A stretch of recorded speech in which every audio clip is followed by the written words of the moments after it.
Couple culture ಬಗ್ಗೆ ಮಾತಾಡ್ತಾ ಇದ್ವಿ. ಅದರಲ್ಲಿ ಐ ಪಿಲ್ಸ್ ತುಂಬಾ ಜನ ಬರ್ತಾರೆ, ಐ ಪಿಲ್ಸ್ ನ ತುಂಬಾ ಸಲ ತಗೊಳ್ತಾ ಇರ್ತಾರೆ. But is it safe?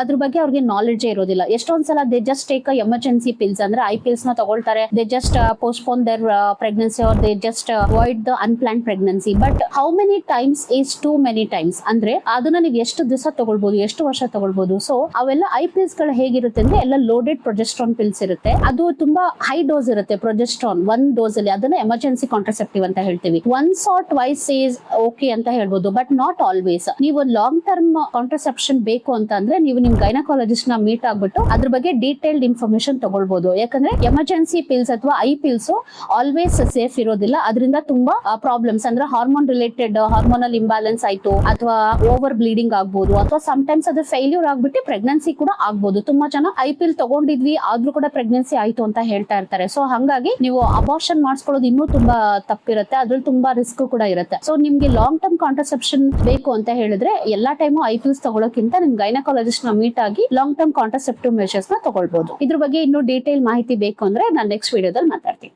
Thank you.